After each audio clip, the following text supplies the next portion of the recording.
車に着いたの？車？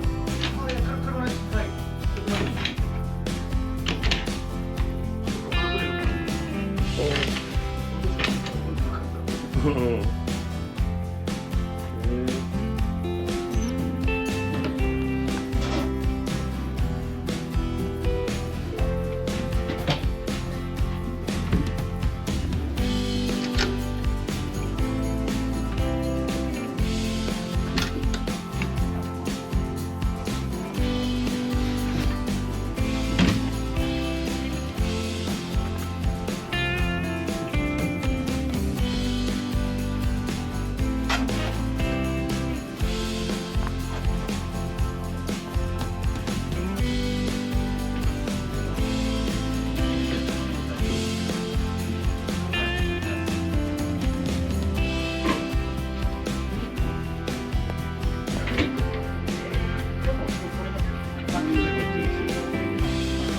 すっきりしていいよね。ちょっと長いから、後ろでここに発電機を置くんだけどさ、発電機でさ、開いて。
ね。そうですね。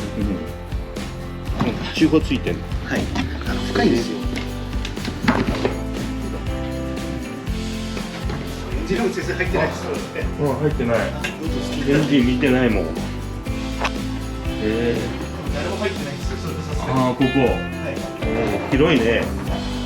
作業性は良くなったです。うん。で、ジャイロと発電機はこの中入るんでしょ？こっちのそのバッテリー置いてある側に、そこにジャイロとかついてる。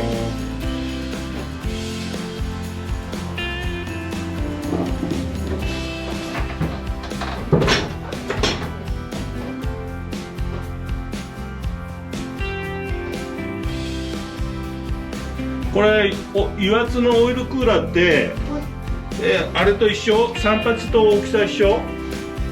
オイルクーラーのサイズはこれ一緒です。全然違う。で三八と一緒なんだ。ポンプは、冷却のポンプはエンジンの一番左前に、今回ベルトで回してるんですよ。前はあれでしょ、電動ポンプでしょ。そうです。でインペラ飛んだりしてたじゃないですか。飛んでた。ちょっと強いやつに変えたんで、もちろんポンプとかもあるんですけど、イタリア製なんだ。